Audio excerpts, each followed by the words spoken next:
Construir las pirámides con sonido. ¿Qué pasaría si los antiguos egipcios no hubieran usado clavos, rampas, poleas o sistemas hidráulicos para construir las pirámides?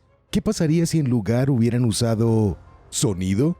Suena loco, lo sé, pero existe una teoría que sostiene que podrían haber usado ondas sonoras para mover bloques enormes como por arte de magia. Entonces, ¿podría ser verdad? ¿Y cómo se vería eso? Bueno, comencemos con lo que sabemos sobre la levitación sonora. Los científicos de hoy pueden usar el sonido para hacer flotar objetos diminutos como partículas o gotitas, creando ondas sonoras fuertes que las atrapan en una burbuja acústica. Esto se hace colocando placas para que vibren a ciertas frecuencias, lo que produce un campo de fuerza de sonido. Si bien, aunque los investigadores pueden hacer levitar objetos pequeños, aún no han descubierto cómo levantar materiales pesados y mucho menos bloques gigantes como los que forman las pirámides. Sin embargo, algunos expertos recientes han llevado las cosas un paso más allá. En 2016, científicos del Reino Unido y Brasil lograron levantar una bola de poliestileno de 5 centímetros utilizando ondas sonoras. Esto fue un gran avance porque la bola era más grande que la longitud de onda del sonido que la levantaba. El año siguiente, científicos de la Universidad de Bristol hicieron levitar una bola que medía 2 centímetros. Si siguen avanzando a este ritmo, quién sabe, quizás algún día podamos levantar cosas más pesadas con sonido. Este método sería algo similar a cómo una hormiga puede levantar de 10 a 50 veces su peso corporal. No tiene mucho sentido, a menos que seas un científico, aunque facilitaría mucho las cosas. Pero, ¿dónde encaja el antiguo Egipto en todo esto? Un historiador árabe del siglo X llamado Al-Masudi contó una historia interesante sobre cómo los egipcios construyeron las pirámides. Según él, los egipcios usaban un papiro mágico con símbolos debajo de cada piedra y luego golpeaban la piedra con una varilla de metal para hacerla flotar. Por extraño que suene, algunos investigadores creen que podría indicar un tipo de tecnología de sonido antigua. Al-Masudi incluso describió cómo la piedra se movía a lo largo de un camino bordeado de postes de metal, posiblemente para crear las vibraciones de sonido necesarias para la levitación. Suena descabellado, pero Al-Masudi no era el único que contaba este tipo de historias. Ahora bien, si no hay evidencia sólida de que los egipcios usaran el sonido para construir las pirámides, hay algo extraño en la Gran Pirámide en sí, su acústica. ¿Sabías que la pirámide puede amplificar el sonido a ciertas frecuencias? Esto significa que los constructores deben haber tenido un profundo conocimiento de cómo funcionaba el sonido, pero ¿sabían lo suficiente como para aprovecharlo para mover piedras? Es posible, pero hasta que se demuestre, es solo una teoría. Existen ejemplos modernos del uso de la levitación acústica como técnica de construcción. Sí los hay. Entre 1923 y 1951, un hombre llamado Edward Leedskalnin construyó lo que se conoce como el Castillo de Coral en Florida por sí solo. Se utilizaron piedras enormes en su construcción y, no obstante, Leedskalnin nunca utilizó maquinaria pesada. Construyó todo el castillo sin que nadie estuviera cerca para ver cómo lo hacía. Algunas personas se preguntan si tenía algún conocimiento secreto. Nunca reveló sus secretos, pero aparentemente habló de sintonizarse con la música de las estrellas, sea lo que sea que eso signifique. Podría haber tropezado con alguna técnica antigua para levantar piedras pesadas, posiblemente utilizando el sonido. ¿Qué piensas? Lamentablemente, nos quedan más preguntas que respuestas. ¿Los egipcios tenían alguna tecnología perdida? ¿Y la redescubrió Leedskalnin? Nadie puede decirlo con certeza. La ciencia no ha confirmado si la levitación sonora podría realmente construir algo como las pirámides, pero la posibilidad mantiene vivo el misterio. Ahora, un breve descanso porque es hora de agradecer. Quería darles las gracias a todos nuestros suscriptores por apoyar nuestro canal. Asegúrate de suscribirte para unirte a la familia de ¿Lo puedes creer? Los documentos perdidos del mundo antiguo.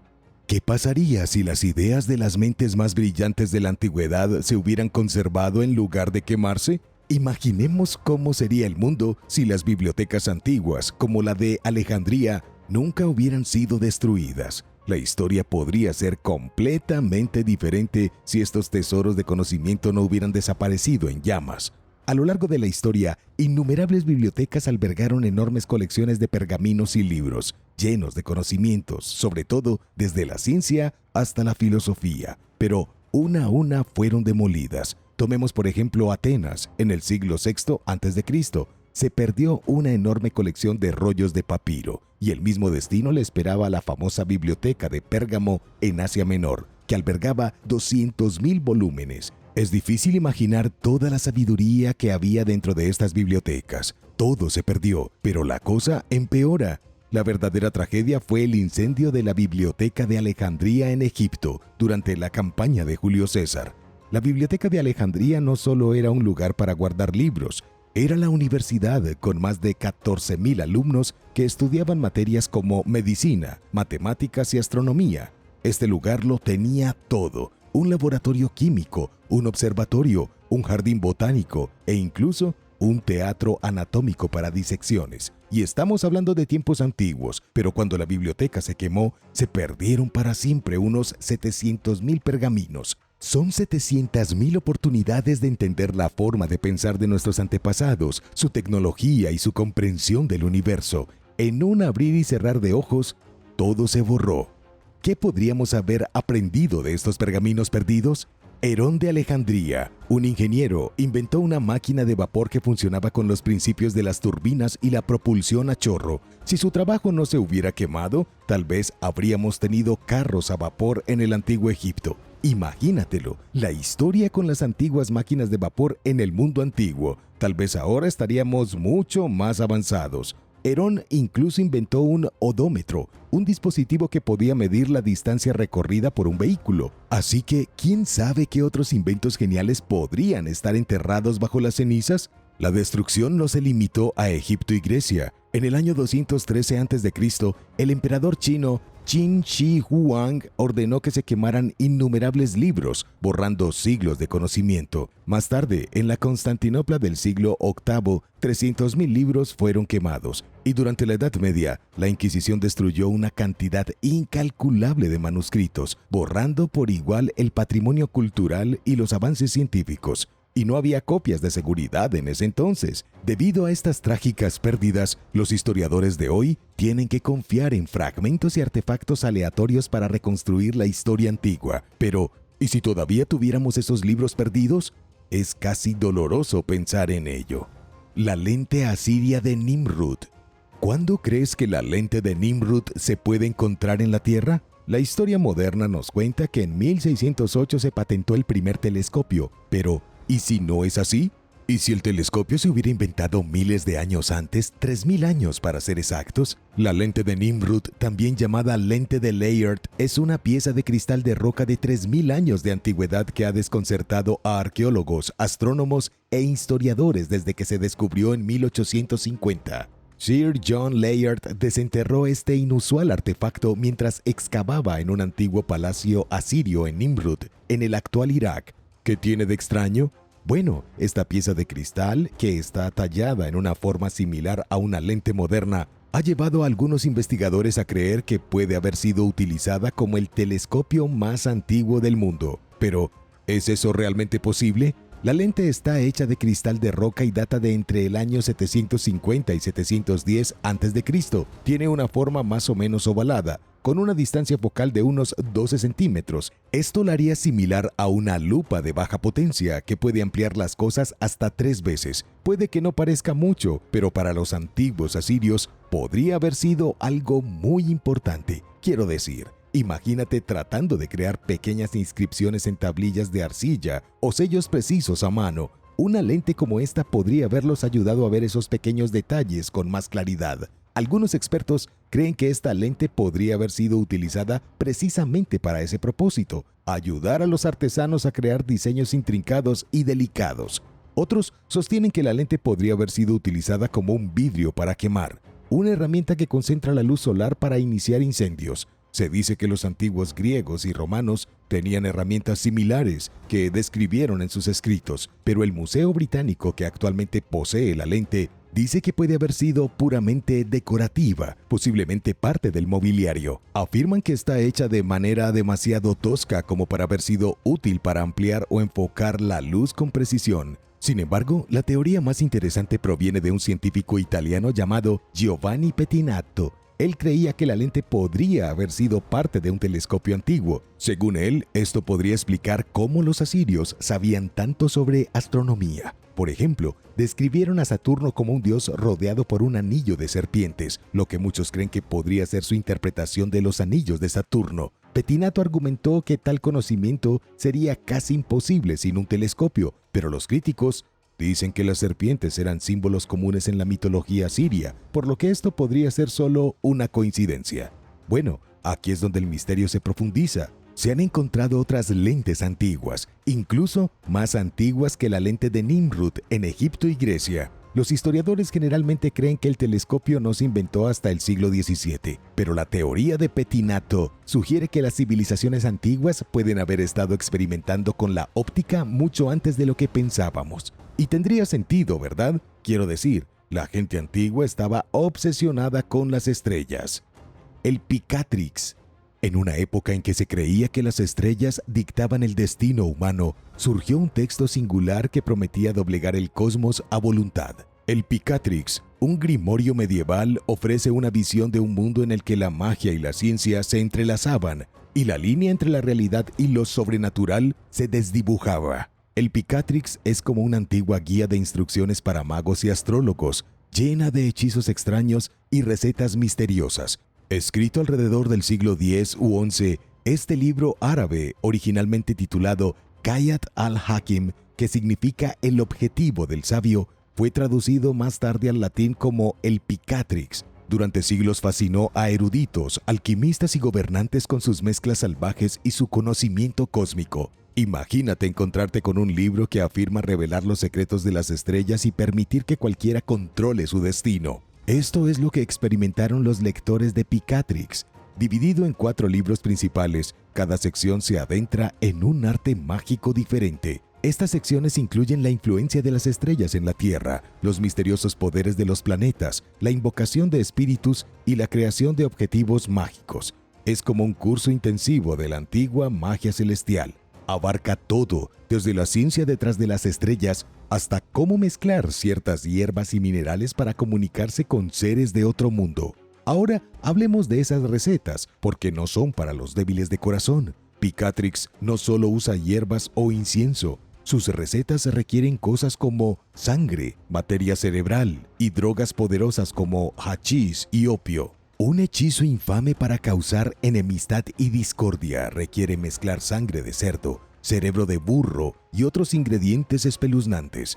Es difícil decirlo, pero se suponía que estos brebajes eran lo suficientemente poderosos como para alterar la conciencia de una persona o incluso causar una experiencia extracorporal. El Picatrix también se centraba mucho en la astrología o la ciencia de que las estrellas podían influir en el futuro. El libro describe cómo aprovechar el poder de los planetas para hacer que sucedan cosas aquí en la Tierra, como hechizos para el amor, la riqueza, la salud e incluso el éxito agrícola. Esta extraña mezcla de astrología, magia e ingredientes, a veces cuestionables, intrigó a los eruditos medievales que lo tradujeron a varios idiomas.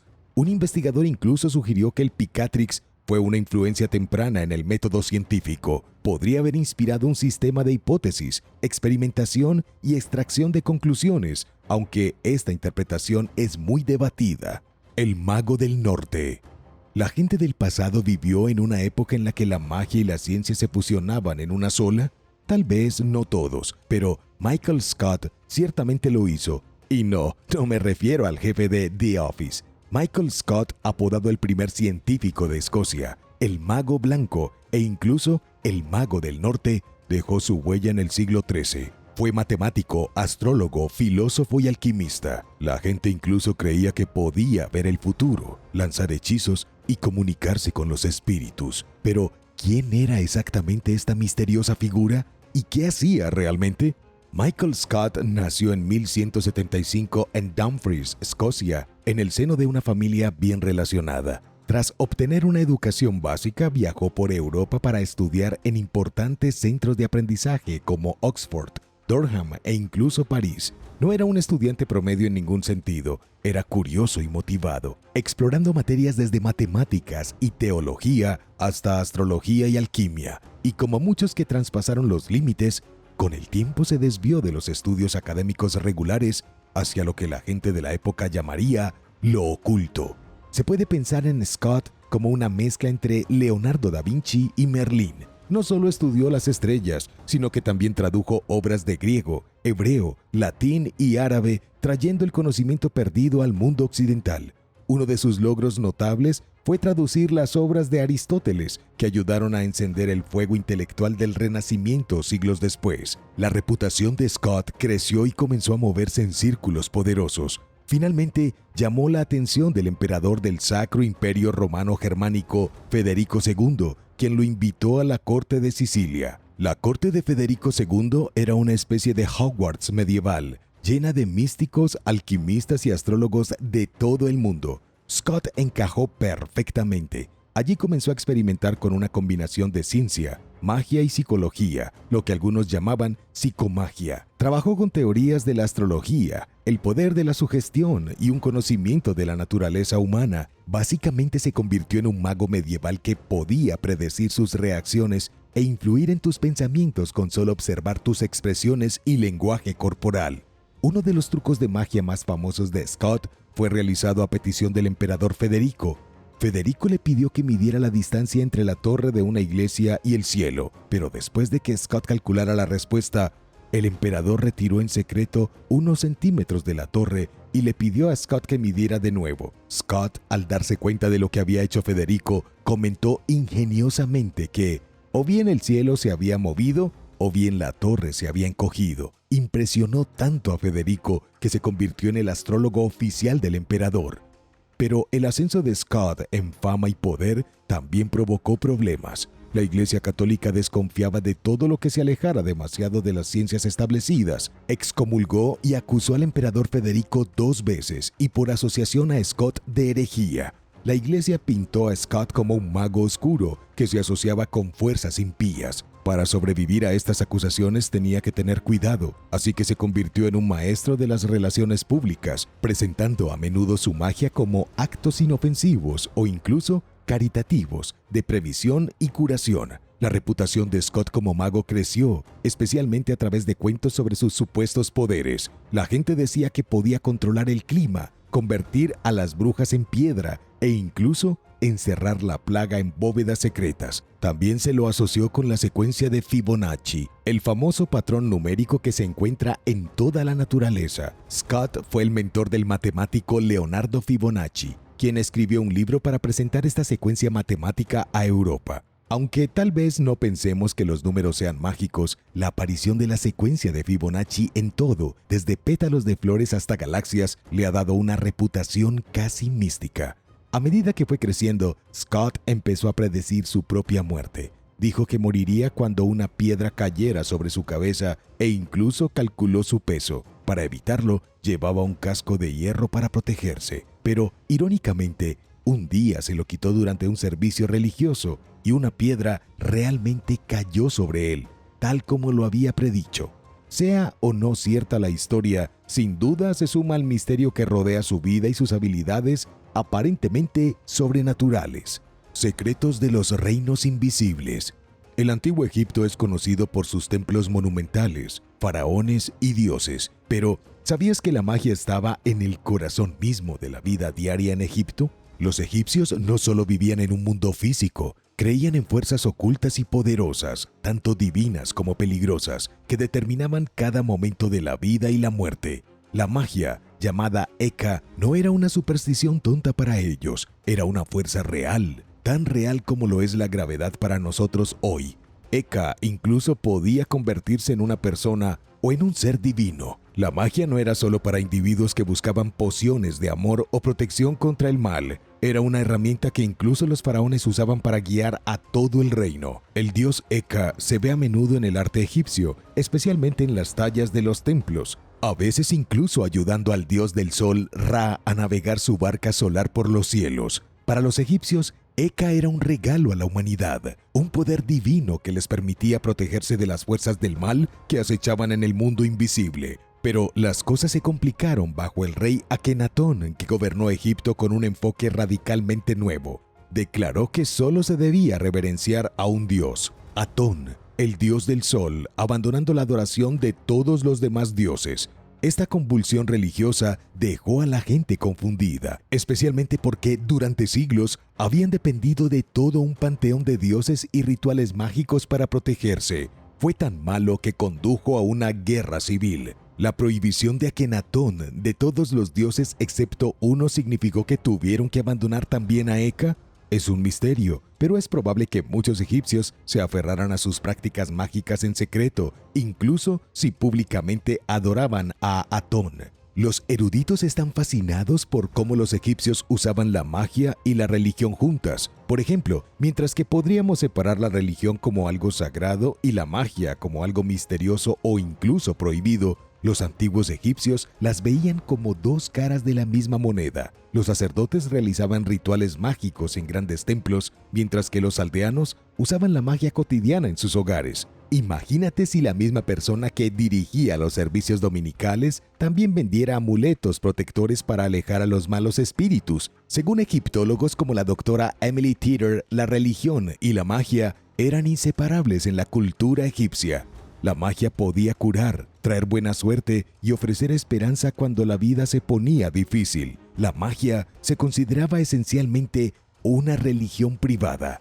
Si bien la magia no siempre se practicaba públicamente, los magos de las aldeas trabajaban en silencio, transmitiendo hechizos de boca en boca, ya que solo alrededor del 1% de los egipcios sabían leer y escribir. Tenemos muros de templos con hechizos tallados en piedra, pero la mayoría de los hechizos personales y objetos mágicos, como máscaras protectoras y figuritas, probablemente se transmitían en secreto. Ilusiones asombrosas. Imagina entrar en un templo antiguo cuyas sombras bailan con una luz espeluznante. Un adorador enciende un fuego y una estatua cercana cobra vida, levantando una copa como para ofrecer una bebida divina. Las puertas se abren con un crujido y revelan una deidad colosal bañada por el crepúsculo. ¿Qué brujería es esta? ¿Magia antigua? No, solo ingeniería ingeniosa. Uno de los autores intelectuales detrás de estas máquinas mágicas fue Herón de Alejandría, un ingeniero e inventor griego que vivió entre los años 10 y 70. Herón describió estos dispositivos en un libro llamado Neumática, revelando que la mayor parte de la magia era en realidad ciencia primitiva en acción. Por ejemplo, Herón creó un truco de una estatua en movimiento usando presión de aire y agua. Así es como funcionaba. Una estatua se encontraba sobre un pedestal con un tubo oculto que iba desde el altar hasta la copa de la estatua. Cuando se encendía el fuego, calentaba el aire, lo que hacía que se expandiera y empujara el agua hacia arriba a través del tubo. Esta agua fluía luego hacia la copa de la estatua, haciendo que pareciera que la estatua estaba sirviendo una bebida. ¡Qué ingenioso! Otro invento asombroso hizo que las puertas del templo se abrieran solas. Este mecanismo era similar, pero involucraba agua y poleas. Cuando el aire se expandía por el calor del altar, obligaba a que el agua entrara en un balde, haciéndolo más pesado. El balde pesado actuaba como un contrapeso, tirando las cuerdas conectadas a las puertas que se abrían. Hoy, esto sería como una invención antigua de las puertas automáticas de un supermercado, solo que con mucho más misterio. La persona promedio no sabía cómo funcionaba esto. Los templos también tenían estatuas que parecían hablar, pero ¿cómo? Los sacerdotes podían ingresar a compartimientos ocultos en estas estatuas, haciendo que pareciera que el dios estaba entregando mensajes directamente. Esto puede recordarte a El Mago de Oz, donde el mago usa efectos especiales para parecer poderoso y místico, cuando en realidad es solo un tipo normal detrás de la cortina. En los templos, los sacerdotes actuaban como los magos ocultos, creando experiencias que dejaban a los visitantes en shock. Pero no fueron solo las invenciones de Hero las que hicieron que los templos parecieran de otro mundo. Escritores antiguos como Plinio el Viejo y el padre Athanasius Kircher afirmaron que algunas lámparas de los templos, particularmente en Egipto, ardían con lo que parecía una llama eterna. Una teoría sugiere que estas llamadas lámparas eternas se alimentaban mediante ingeniería inteligente. Reservorios antiguos, posiblemente ocultos bajo la tierra, suministraban aceite o betún, un tipo de aceite, a través de canales ocultos, manteniendo las lámparas encendidas sin que nadie viera cómo se hacía. Hero también describió una antigua máquina de truenos en su libro. Imagina abrir las puertas de un antiguo laberinto y escuchar un sonido atronador que resuena desde adentro. Este artefacto fue creado por un dispositivo simple. Cuando la puerta se abría, poleas y cuerdas empujaron una esfera dentro de un recipiente con agua, forzando a que el aire saliera a través de una trompeta. El resultado, un sonido retumbante, como si los dioses estuvieran rugiendo. Así que ahora lo sabes, en los templos antiguos, la magia era una combinación de ciencia, ingeniería y un poco de estilo teatral. Estos antiguos inventores no solo creaban ilusiones, sino que brindaban a las personas una experiencia que nunca olvidarían. Todo mientras trabajaban detrás de escena como los antiguos magos de teatro. Una cuestión de vuelos espaciales antiguos. Muy bien, aquí hay una pregunta descabellada. ¿Podría haber sabido Sócrates de alguna manera cómo se ve la Tierra desde el espacio exterior sin haber estado allí él mismo? Suena loco, pero en el Fedón de Platón ha hecho pensar a algunas personas. En este texto, Sócrates describe la Tierra como si la estuviera mirando desde arriba, casi como una imagen de la Tierra desde el espacio. Dice que la Tierra es como una bola de colores con manchas vibrantes de color púrpura, dorado y blanco. Para los oídos modernos, esa descripción suena sospechosamente similar a como sabemos que se ve la Tierra desde la órbita. El gran misterio es, ¿cómo pudo haber sabido Sócrates eso? ¿Podría haber estado hablando poéticamente o de alguna manera sabía sobre la apariencia de la Tierra desde arriba?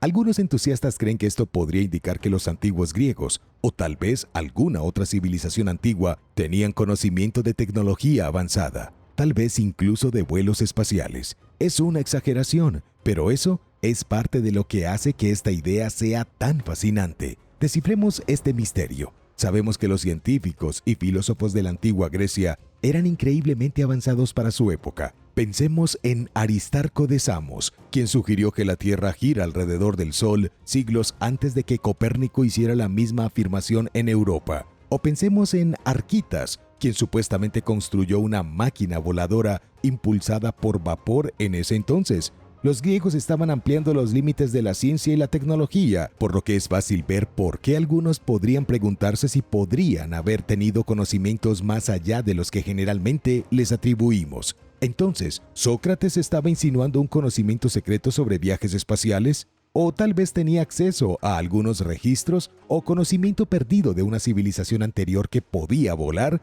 Bueno, hay otra explicación más realista. En la época de Sócrates, la mayoría de los eruditos griegos creían que la Tierra era esférica, y filósofos como Filolao y Pitágoras habían sostenido que la Tierra se movía. La descripción de Sócrates de la Tierra como una esfera colorida no era tan extraña como podría parecer. En realidad, era parte del pensamiento griego. Pero, ¿qué pasaba con los colores vivos? ¿No podría saberlo solo si de alguna manera hubiera visto la Tierra desde arriba? Bueno, no necesariamente. A los griegos les encantaba contar historias y a menudo usaban imágenes vibrantes para dar vida a sus ideas. También es posible que Sócrates simplemente estuviera imaginando cómo se vería la Tierra desde arriba. Podría haber usado colores como el púrpura y el dorado para describir la belleza que creía que existiría sobre nuestro mundo desordenado y fangoso. Cualquiera que haya escalado una montaña alta o haya volado en un avión podría imaginar vistas similares. Las palabras de Sócrates podrían ser simplemente una forma poética de imaginar la belleza de lo desconocido. Al final, no hay evidencia sólida de que los antiguos griegos tuvieran acceso a los viajes espaciales. Los griegos eran inteligentes, curiosos e imaginativos, pero eso no significa necesariamente que fueran capaces de salir de la atmósfera terrestre. Entonces, ¿estaba Sócrates en el espacio? Posiblemente no, pero bueno, es divertido pensar en ello. Magia, una industria de servicios medieval. En la Inglaterra medieval, la magia era un negocio. Si bien la gente suele pensar en la magia medieval como hechizos oscuros o pociones espeluznantes, se trataba principalmente de servicios prácticos, casi como un servicio de asistencia sobrenatural para los problemas cotidianos. ¿Necesitabas encontrar objetos perdidos, curar una enfermedad o incluso ganar el corazón de alguien? La magia lo tenía cubierto. Para la gente medieval, la magia no era una práctica extraña y prohibida, era solo otra opción para resolver los misterios de la vida. En ese momento, la magia aún no se consideraba algo malo, sino algo que encajaba perfectamente en la sociedad. y la iglesia la ignoraba en su mayoría a menos que causara daño. En esos tiempos, un grupo conocido como gente astuta servía como proveedores de magia medieval. Piensa en ellos como los magos de servicio de la ciudad o especialistas a sueldo. Ya fueran ricos o pobres, todos recurrían a ellos. Un noble podía pedir ayuda para localizar un tesoro robado, mientras que un aldeano podía pedir un hechizo para curar una enfermedad o recuperar dinero perdido. De hecho, en 1375, un mago llamado John Chester afirmó haber ayudado a recuperar 16 libras para un hombre, una suma considerable en aquel entonces. Personas como Agnes Hancock, otra maga de servicio, creían que podía curar a las personas bendiciendo sus ropas o pidiendo ayuda a las hadas. Aunque finalmente se le dijo a Agnes que dejara de realizar sus hechizos para evitar el castigo, su popularidad nos muestra hasta qué punto la gente dependía de la magia. Lo sorprendente, incluso la realeza no tenía reparos en utilizar un poco de ayuda mágica. Se dice que el duque Edmund de Langley, hijo del rey Eduardo III, contrató a un mago para encontrar unos platos de plata robados, y se rumoreaba que Alice Pearce, una amante de Eduardo III, había utilizado hechizos de amor para mantener la atención del rey.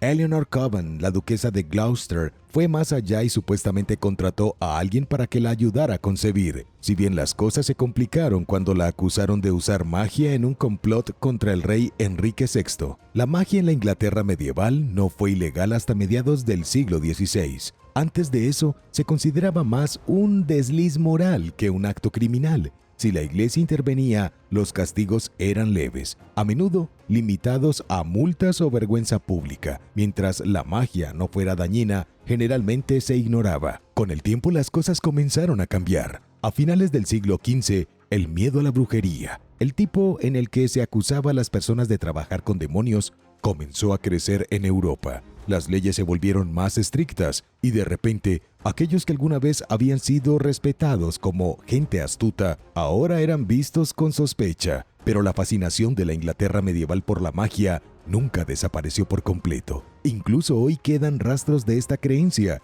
ya sea en amuletos de la suerte o en supersticiones que aún seguimos. Conocimientos medicinales mayas. ¿Qué pasaría si las respuestas a nuestros problemas de salud modernos estuvieran ocultas a simple vista? En el mundo acelerado y lleno de estrés en el que vivimos, muchas personas están recurriendo a métodos de curación antiguos para encontrar alivio a enfermedades que la medicina moderna a veces tiene dificultades para tratar. Está bastante claro que las personas están cansadas de los efectos secundarios de los productos farmacéuticos y quieren algo que se sienta más natural. ¿Qué pasaría si parte de la sabiduría que necesitamos para sanar existiera desde hace miles de años? Tomemos como ejemplo a los antiguos mayas. Alrededor del 2600 a.C., los mayas desarrollaron un sistema de salud y curación que equilibraba el cuerpo, la mente y el espíritu. Eran expertos en agricultura, matemáticas y medicina, y muchos de sus secretos para la salud siguen siendo relevantes hoy en día. Entonces, ¿qué sabían que podríamos usar? Uno de sus superalimentos favoritos era la chía. Sí, lo mismo que contiene la chía para mascotas, pero estas pequeñas semillas eran mucho más que un simple adorno. Los mayas las valoraban por sus poderes para aumentar la energía y a menudo las usaban como combustible durante largos viajes o batallas. También utilizaban la chía para aliviar el dolor de las articulaciones y para estimular la producción de saliva. Y un dato curioso, chía significaba fuerza en la lengua maya. Los mayas también entendían que la salud no se trata solo del bienestar físico. Creían en el poder del chulel o fuerza vital, que es similar al concepto de Qi en la medicina china. Veían el cuerpo, la mente y el espíritu como un sistema conectado. Y si una parte estaba desequilibrada, podía afectar al conjunto. Todavía estamos aprendiendo cómo la salud emocional afecta a la salud física hoy en día, al igual que lo hicieron los mayas. Pero aquí hay algo que podría sorprenderte. Los mayas eran grandes fanáticos del chocolate,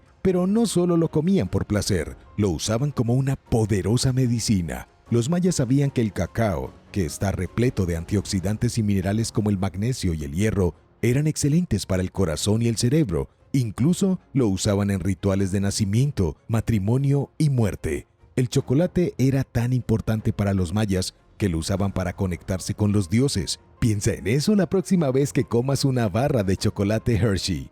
Los mayas fueron pioneros en la terapia de sauna. Usaban baños de sudor llamados temazcal para purificar el cuerpo, aliviar el dolor muscular e incluso ayudar a las mujeres durante el embarazo. Se sentaban en edificios de piedra donde usaban rocas calientes para crear vapor. Hoy en día usamos saunas para obtener beneficios similares, así que tal vez los mayas tenían algo de razón.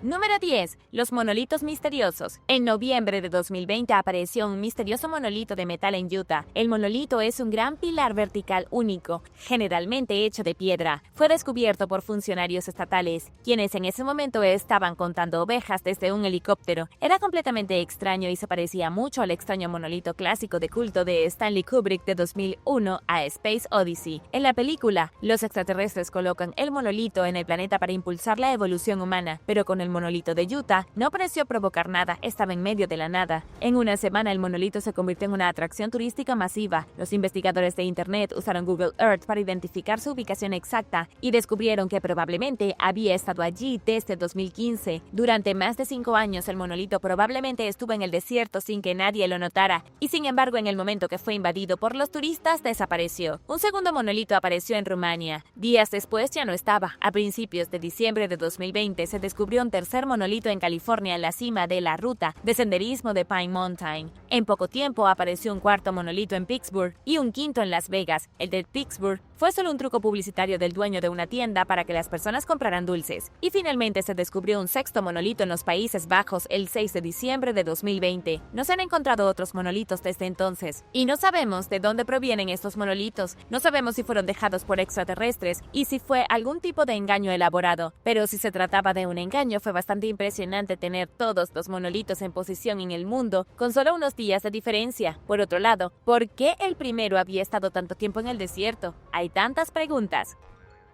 Número 9. La Puerta de Plutón. La Puerta de Plutón fue descubierta en 2003 en el país de Turquía. Este sitio arqueológico coincide exactamente con la descripción de un supuesto templo que conduce al inframundo. Este templo desapareció de los libros de historia en el siglo VI, pero en la antigüedad había sido visto como un portal muy literal al infierno. Como lo describió el filósofo griego Estrabón, este espacio está lleno de vapor tan brumoso y denso que apenas se puede ver el suelo. Este lugar era espeluznante. Según cuenta la historia, los turistas viajaban por todo el mundo antiguo para visitar este templo y ver por sí mismos el lugar donde uno podía descender al olvido. Fue una de las mayores conspiraciones en los territorios controlados por Grecia hace 2000 años. Los turistas y peregrinos que llegaban aquí, aunque fueran escépticos, salían plenamente convencidos de que el inframundo era real. Cuando llegaban a las puertas podían comprar un pájaro pequeño o algún otro animal, como podíamos comprar un perro caliente en un juego de pelota. Luego soltaban a los animales en la puerta de entrada, donde la criatura moría de inmediato. Las únicas personas que no morían después de cruzar el umbral del templo eran los sacerdotes. Lo que pasa con la Puerta de Plutón es que está ubicada directamente sobre una grieta en el suelo. Esta fisura libera gas venenoso. Cuando un pájaro pequeño u otro animal queda atrapado por los humos, muere inmediatamente. La única razón por la que los sacerdotes pudieron soportarlo por periodos cortos es que estaban increíblemente drogados y alucinados, y se habían acostumbrado un poco. Número 8. Los aluxes. En la mitología maya hay una historia sobre pequeñas criaturas humanoides parecidas a duendes que causan un caos inmenso. Son llamados aluxes o personitas, y la conspiración de estos traviesos seres se ha transmitido durante siglos. Causan destrucción, caos y problemas donde quiera que van. Y lo creas o no, algunas personas todavía piensan que estas cosas son reales. Supuestamente viven alrededor de la península de Yucatán. Son completamente invisibles para los humanos y se pueden encontrar retosando en la jungla y hurgando en las profundidades de las cuevas. Pero por supuesto nadie puede verlos, no a menos que deseen hacerse visibles, y cuando lo hacen se ven realmente extraños. Tienen ojos gigantes como un búho, se mueven rápidamente como una ardilla, y tienen varias partes del cuerpo de animales, trozos de ave, partes de venado y piel de iguana. Son figuras excepcionalmente aterradoras y a veces miran con lascivia a las personas en la oscuridad con sus ojos rojos, solo para asustarlas por diversión. Si bien estas criaturas son más una superstición hoy en día, los mayas creían con todo corazón en ellas. Se decía que se les aparecía a los viajeros mientras viajaban por la jungla. Un alux podía pedir una ofrenda, y si el viajero se negaba, reunían a otros de su especie y causarían problemas al viajero por el resto de su travesía. A veces incluso los enfermaban y luego los mordían por la noche. Número 7. El Superpadre. Es posible que hayas escuchado la extraña afirmación de que casi todas las personas en el mundo son descendientes del gran Gengis Khan. Bueno, esto no es una especie de conspiración loca y no es una parte anecdótica de la historia, es una cosa muy real e incluso si es difícil de creer. Gengis Khan fue el gobernante del Imperio Mongol entre 1162 y 1227. Fue un guerrero despiadado y famoso por su apetito sexual. Engendró tantos hijos con tantas mujeres diferentes y lo hizo en tantos lugares que tiene innumerables descendientes. En 2013 se realizó un estudio genético masivo y se publicó en la revista científica Nature. Los investigadores descubrieron que hasta 16 millones de hombres vivos están directamente relacionados con el gobernante mongol. Entonces, si bien eso no es la mayoría de las personas del planeta, en realidad es mucho. National Geographic informa que casi el 8% de los hombres de la región del antiguo imperio mongol tienen cromosomas y que son casi idénticos. Los cromosomas Y transmiten fragmentos de ADN que rara vez cambian de generación en generación usando marcadores genéticos aleatorios. Los científicos pueden retroceder en el tiempo y rastrearlos cuando ocurrieron por primera vez, en este caso hace 1000 años. Lo que es realmente impactante es que los resultados ni siquiera fueron una gran sorpresa. Los expertos dicen que ese tipo de cosas han sucedido a lo largo de la historia. Los hombres poderosos a menudo engendraban hijos con tantas mujeres como fuera posible para mantener el linaje. Como dijeron los investigadores, esta transmisión de patrilinaje de padre a hijo fue por selección, no por casualidad. Gengis Khan no fue la excepción. Tenía al menos 6 esposas y 500 concubinas, todas mujeres gobernantes y miembros de la familia real de los territorios que habían conquistado o regalos de aliados y amigos, y aparentemente tuvo tiempo para todas ellas.